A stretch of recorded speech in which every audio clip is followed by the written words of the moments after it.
1, 2, 3, audio test.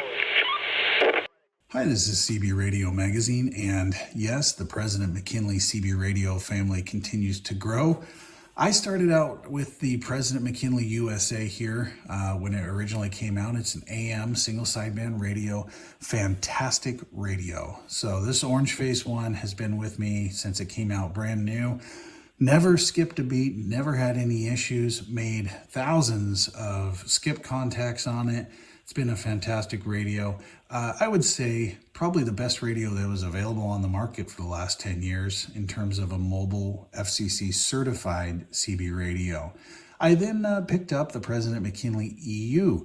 This was a radio that's only available in the UK and Europe, and it has some extra features. It's kind of what we call an export radio. It's not something that is legal in the USA to sell because it does have extra frequencies, and it also had things like an echo and some other features. The EU version had a little nicer display in my opinion. It also has a little bit nicer control knobs. They're a little bit more solid of a feel. This radio also has FM to it, something that the USA one didn't launch with because it wasn't available legal in the US at the time. So that leads us to today's topic and kind of the exciting new addition, which is the President McKinley II FCC AM FM single sideband radio. And what they've done with this radio is they've taken everything I loved about the original USA version, but it has a little bit brighter display like the EU version. It seems a little bit more crisp, and the control knobs are a little bit more of a solid feel. So this one on the old USA one, it could go through really quick, but the engagement wasn't quite as solid. This one has a very solid feel as you click through. So one change right away I noticed was the knobs and the display, but there is some other things to look at. So let's jump in and take a closer look at the new President McKinley II FCC.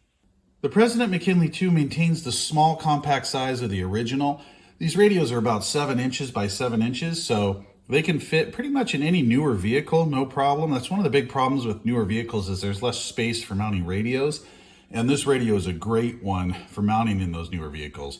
It actually can be mounted in your dash. If you have a older traditional style dash with the stereo and you want to mount it in the stereo slot, or you have a spot below that, you can mount this directly in the dash. It has a front firing speaker, so the sound does come directly out the front. This is the back of the President McKinley II, power connection here, 3-pin standard, coax connector, external speaker jack, PA speaker jack, and a Vox connection if you wanted to use an external Vox microphone. This is something new. I haven't seen the sticker before. This is on the side of the radio, and there is a transistor on this side that heats up during use. I've never thought that it was so hot you couldn't touch it, but it may get pretty warm. It's just something to be aware of, and they've put a sticker on it now. I'll show you on the inside where that transistor is. The knobs on the McKinley II are the same as the original. You've got volume on off here, squelch on the outside knob. This is your channel changing knob, also used to get into your menu and then control options in there, and your coarse and fine clarifiers here. So everything there, pretty much the same. Your buttons down here are slightly different. I'll zoom in and we'll go through those. The first button on the left-hand side here is our mode button, and that allows us to switch between AM, FM, upper sideband, or lower sideband. Now this radio does have FM. One of the big selling features of it, and kind of the replacement for the original just had AM and single sideband. This is one of the first single sideband radios in the US to have AM, FM, and single sideband. And FM is now legal in the US. It's a great mode for local communication between you and your buddy if you want less interference. You can also talk skip on it. There are European stations that will talk on FM. It's a fun mode to use. This button is also your PA button. If you have an external PA hooked up, you want to talk through there. Also controls your Vox modes, and that's the ability to talk and have your microphone automatically key the radio without having to push the push-to-talk button. Something to explore if you've never heard of that. And scan allows us to scan through the frequencies when the squelch is turned up. Also has a dual watch function on this button and a skip scan function. Skip scan basically allows us to exclude certain channels. So if you're scanning through the radio and a certain channel comes up that has a bunch of interference every time you do a scan and you don't need to hear that channel, you can exclude it using the skip scan feature. That's something that's new for this radio. This is your A&L noise blank button. It cuts back on some of the noise. High cut also can cut back on higher pitch frequency noise. Has an EMG function in here, and some of these, I should mention, these ones in white are accessed using this button. Because there's multiple options on one button, you may have to use this button here, which is a function button, to go into those. So let's say we wanted to go into the EMG, we could press this button and then go in here, and it takes us to EMG 9, EMG 19, and then takes us back to our original frequency. The 9 and 19, 9's the emergency channel, usually 19, it's not an emergency channel per se, it's normally been the trucker frequency or on the road frequency if there's problems, traffic reports, things like that. It's always good to listen to 19. You can also program your own frequencies in. This button over here is kind of your function button. It takes you into those sub-menus as mentioned. Also can do your memory control here and your RF gain control. If you wanted to go in and say RF gain, you would just press it once, press it twice, and then you can control your RF gain setting using the menu function on the left-hand side. This is a weather alert button, and this allows us to turn on or off our weather frequencies. We can, once we're in there, we can then change our channels or scan through them. Getting a little bit of the French weather station today. And you can also set your weather alert here. If there's an emergency, you can get an alert beep from the National Weather Service, and then you can flip in and listen to what's going on. Microphone gain control here, and as mentioned, that's another one of those function ones you enter in with the little button here. So those are the basic functions that are on your buttons, and then we can go into our menu, and I'll show you some more. To enter into the menu functions on this radio, you'll long press the channel changing knob.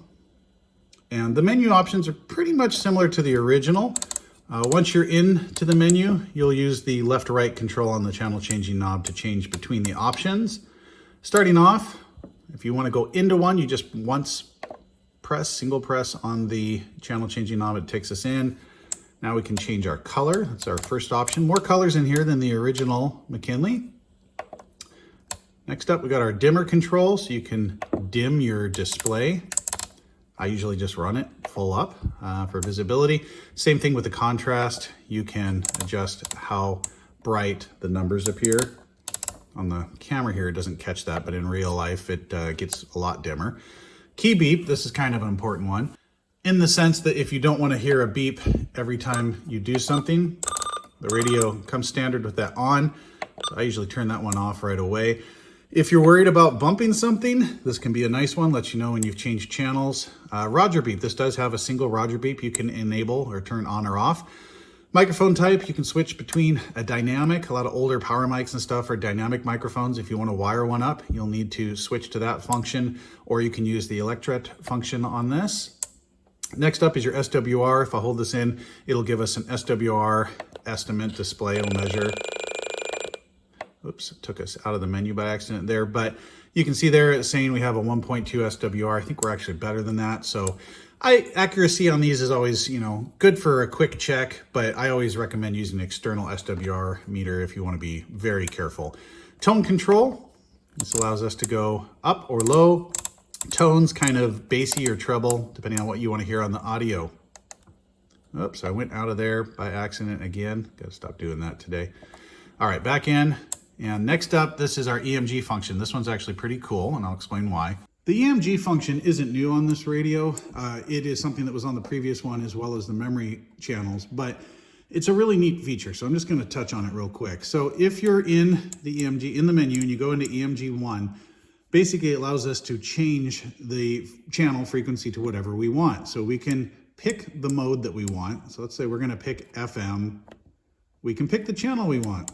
So we can pick channel 14.